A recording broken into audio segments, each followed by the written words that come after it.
पूर्व प्रवक्ता हैं कांग्रेस पार्टी के, राजनीतिक विश्लेषक शांत प्रकाश जाटव, नेता हैं भारतीय जनता पार्टी के, विंग कमांडर अनुमा आचार्य, आप प्रवक्ता हैं कांग्रेस पार्टी की, और डॉक्टर विजय जॉली, नेता हैं भारतीय जनता पार्टी के। आप सब लोगों का बहुत बहुत स्वागत। आपसे बस एक चीज जानना चाहता हूं, शांत प्रकाश जाटव जी, अब मैं आपके पास आना चाहता हूं। घोषणा गलत, ऐसी फिर देखिए, चाहे जीएसटी हो, किसान कानून हो या फिर नोटबंदी हो, हमने अक्सर देखा है कि फैसला एक झटके में हो जाता है और उसके बाद पूरी कवायद शुरू होती है लोगों को समझाने की कि इसमें इतनी खूबियां हैं, इसमें सुरखाब के पर लगे हैं, ये इतनी गजब की चीज है कि बताओ जीवन बदल जाएगा।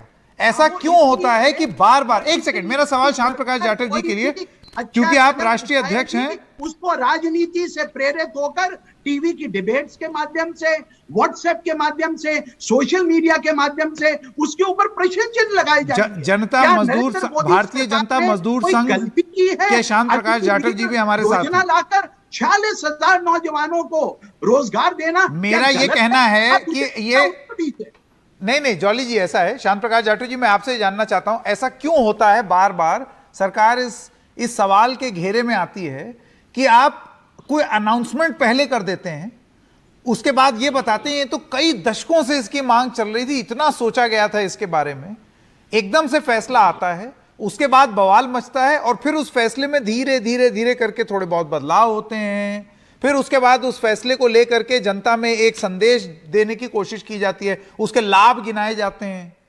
आपको नहीं लगता है कि एक आदर्श रूप से ये सारा काम पहले होना चाहिए, उसके बाद आप कोई नई योजना लाइए? संकेत जी, मैं आपको सुरक्षा बलों को लेकर के थोड़ा सा ध्यान आकर्षित कराना चाहूंगा। जी सर। 1946-47 एक्ट, उसके मुताबिक एक होमगार्ड जो हमारे देश के अंदर जो गृह रक्षक हैं उनको नियुक्त किया गया।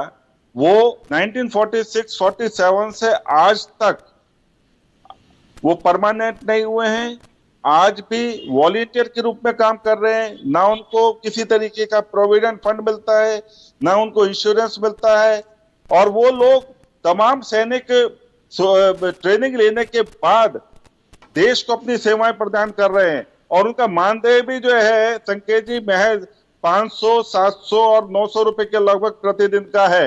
उनकी नौकरी सुबह, मैं ये बात बताना चाह रहा हूं कि पिछली सरकारों ने सुरक्षा बलों को कितना मान दिया, उसमें एक उदाहरण, ये जो होमगार्ड आज जो भटक रहा है परमानेंट होने के लिए। नहीं बिल्कुल, मैं आपके होमगार्ड की जो आप व्यथा गिना रहे हैं वो तो हम लोगों से छुपा नहीं है, हम देखते हैं यूपी में सड़कों पर बेचारों की क्या स्थिति है, हम जानते हैं, लेकिन उसका अग्निवीरों के उससे क्या कंपैरिजन? वो भी देखिए, मैं ये कहना चाह रहा हूं कि वो भी वीर हैं, मगर यहाँ अग्निवीर का जो विषय है, इसमें जिस तरीके की जो बातें उठ रही हैं, देखिए, क्या मैं अभी हमारी बहन कांग्रेस की जो प्रवक्ता है, मैं उनसे ये पूछना चाहता हूं कि क्या ये इस प्रकार की परंपरा या नियुक्तियां जो है केवल भारत में हो रही हैं, क्या अमेरिका में नहीं है, क्या इजराइल में नहीं है, क्या चाइना में नहीं है? जो लोग हैं वो अपना समयकाल पूरा करने के बाद में, जाटव जी ऐसा है, ना तो ये देश अमेरिका है, ना ये देश कोई और देश है ना, इस देश की अपनी कुछ परिस्थितियां हैं। संकेत जी, हम बेस्ट मॉडल दूसरों से ले सकते हैं, लेकिन वो हमें सूट करता है या नहीं ये तो हम ही तय करेंगे ना। वो नहीं, हमने समय तय करेगा। अभी हमने ये मॉडल लिया है, अभी इसमें कई सुधार की गुंजाइशें हैं। जीएसटी में 100 से ज्यादा सुधार हुए, आज सबसे ज्यादा हम जीएसटी कलेक्शन कर रहे हैं। हाँ। ठीक उसी तरीके से हम अग्निवीर, नहीं, मेरा सवाल यही है।